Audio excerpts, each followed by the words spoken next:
Flamengo! Flamengo! Fala, nação! Uma vitória sem susto, tranquilo, muito mais, né, do que eu esperava, que aliás nós torcedores do Flamengo esperávamos, né? Porque no Maracanã foi até um pouco, teve uma parte do segundo tempo, no primeiro jogo, não estou falando do brasileiro não, da Libertadores. Eles no segundo tempo começaram até a gostar do jogo, levaram até perigo para o Flamengo. Mas ontem não. O jogo de volta foi muito tranquilo. Eles não tiveram chance praticamente. O Rossi não trabalhou praticamente. O Flamengo dominou o jogo inteiro. Tiveram uma chance lá no final, que eles nem chutaram. A bola bateu na perna de um, do outro, raspou na trave. Mas o Rossi estava ali do lado. De repente ele até pegaria se fosse para dentro. Foi o único susto que a gente levou. E muito pequeno. Porque poderíamos até ter feito um placar mais elástico, né? Agora, eu acho que o fundamental ali foi aquele meio campo, né? A entrada ali do Saul, ficou Saul, Jorginho e Arrascaeta, porra, o senhor meio campo, né? Eu tava até uma conversa de que ele ia mudar a defesa, que não ia jogar ou o Léo Ortiz ou o Léo Pereira, mas os dois jogaram, o Danilo ficou lá no aguardo, o Varela na direita também foi muito bem, né? Demorou a bater um lateral, levou um amarelo, sem necessidade, fiquei até com medo, porque ele já ficou amarelado no primeiro tempo, mas no final deu tudo certo. Agora, é muito importante ter banco, né? Que o Flamengo estava bem, ganha de 1-0, aí ele tira, bota o Pedro, bota o Luiz Araújo, e logo na entrada deles, Luiz Araújo cruza e o Pedro faz o gol para selar a vitória, né? E a eliminação deles e a nossa automática classificação. Foram 3 jogos contra eles, 3 vitórias. 1-0 aqui, depois 3-1 lá e 2-0 lá, sendo que o 3-1 foi pelo brasileiro, né? Que somos líderes, estamos com 43 pontos, né? O Palmeiras na nossa cola, porque ele tem 4 pontos atrás, mas tem um jogo a menos. Se ganhar, fica só 1 ponto. Mas estamos no caminho. Ninguém gosta de sair, de ser eliminado de nada, né? Mas sempre tem um lado bom, né? A gente tem que olhar sempre o lado bom. Copa do Brasil, claro que a gente não queria sair. Mas pensando bem, acaba que foi bom. Por quê? Saiu da Copa do Brasil, nós temos mais tempo. Agora no próximo jogo nosso, pelo Brasileiro, segunda-feira, o Vitória, 9 da noite no Maracanã. Depois, a gente só vai pegar o Grêmio no outro domingo, no domingo seguinte. Ou seja, tem quase uma semana, né, para recuperar o time, para treinar mais. Se tivesse a Copa do Brasil, já ia jogar praticamente na quinta-feira, para depois ia ser muito complicado, né? Então, vamos olhar o lado bom. Copa do Brasil deixa para lá. Copa do Brasil é mais uma parte financeira, né? Que classificar para a Libertadores, dificilmente o Flamengo não vai classificar, né? A gente está lutando pelo título, não está disputando só a classificação para a Libertadores. Agora, na Libertadores, o que nós temos agora? Nós vamos enfrentar o Estudiantes, primeiro jogo aqui, e decide lá, porque eles tiveram classificaram melhor que o Flamengo na fase de grupo. Então a decisão vai ser lá. Mas a gente está acostumado a decidir fora, decidimos com o Internacional, jogamos até melhor lá do que aqui, né? Então jogamos com Estudiantes. Se a gente conseguir passar pelo Estudiantes, vamos jogar com o vencedor de Racing e Vélez, que eu acho que dá para passar, com dificuldade, porque não tem moleza, né? Não tem moleza.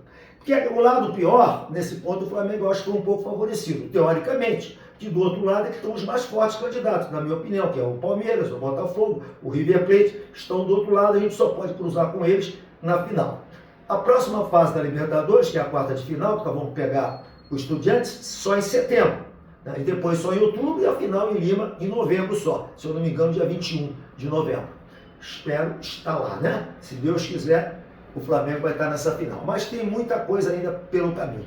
Vamos primeiro agora cuidar do brasileiro. Esse meio de campo que ele formou agora com o Saul, como eu falei, né? Saul, Jorginho e Arrascaeta, os caras se entrosaram, é brincadeira, porque o Alan havia até ido bem.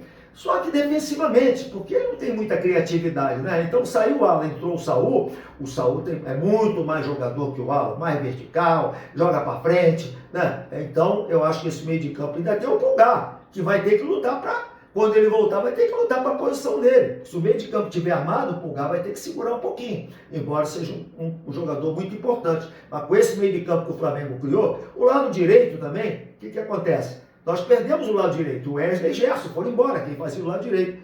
Aí ficou o Varela, né? E agora entrando o Plata pela direita, que loucura que tá o Plata, né? O cara corre, tem um preparo físico incrível, né? Aquele primeiro gol, a bola chuta, o goleiro se atrapalha, o zagueiro tenta, o Plata de cabeça coloca, o Arrascaeta já estava com o pé atrás para emendar, quando ele cabeceou já mandou nenhuma chance para eles. Fez aquele 1x0, pô, para quem já estava perdendo de 1x0, o placar agregado ficou 2x0, aí ficou mais complicado ainda, né?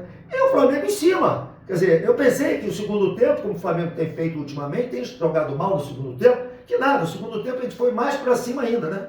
E aí eu adoro o Luiz Araújo na bola parada. Ele bateu o escanteio, o zagueiro devolveu, a bola foi para o Samuel Lino, rapidamente o Luiz Araújo saiu do impedimento e mandou de curva lá, o Léo Pereira ainda raspou com o pé na bola, foi o suficiente o Pedrão botar para dentro, né? E eles gritando lá, para Pedro, Pedro, para, mas não tinha jeito não, meu irmão. Os 2x0 já tinha eliminado. O time do Inter não viu bola, provavelmente eles não viu bola.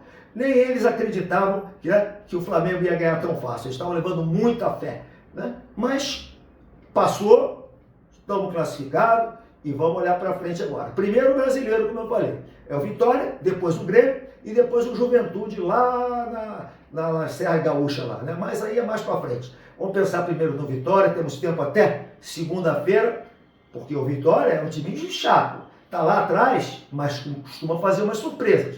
Espero que não faça com a gente, que a gente está bem armadinho. Ok, minha gente? O Bruno Henrique, ele não é centroavante. Ele fez 2 gols, os 2 impedidos, sendo que um estava quase que ele não estava impedido. Mas às vezes o erro não é do jogador. O Bruno Henrique é muito rápido. Então às vezes o erro é de quem demora a dar a bola para ele. Porque ele já parte, meio segundo, sei lá quanto, fração de segundo, ele ficou impedido. Num deles, no outro ficou bem impedido. Mas não é culpa dele. Às vezes o jogador está impedido. Mas às vezes a culpa é de quem está lançando, que demorou um pouco mais. Demorou um pouquinho, o cara vai ficar impedido. Porque ele vai ficar parado esperando o lançamento. Ele já parte para dentro, né? Conseguiu cara a cara, conseguiu ele fazer os 2 gols. Não valeu, mas sem problema nenhum. Mas foi um jogador importante também, né? O Saul é uma grande novidade, que está indo bem, o Samuel Lino está bem, os jogadores que chegaram estão indo muito bem, né? E eu acho que o Flamengo agora só tende a melhorar. Jogo a jogo, eu tenho a impressão que a gente vai subir cada vez mais de produção, torcendo para que não machuque ninguém, né? Mas se machucar, tem sempre aquele para recompor, mas nunca é igual ao titular, né? O titular é titular, né? Se bem que o nível ali é muito grande, né? Você botar um Pedro na reserva, né? E colocar o Luiz Araújo na reserva, não é reserva, é titular também, né? Então é isso aí, gente. Vamos aguardar segunda-feira, o brasileiro, esquece por enquanto a Libertadores e vão para dentro deles. Presta atenção. Isso aqui é Flamengo. Saudações rubro-negras.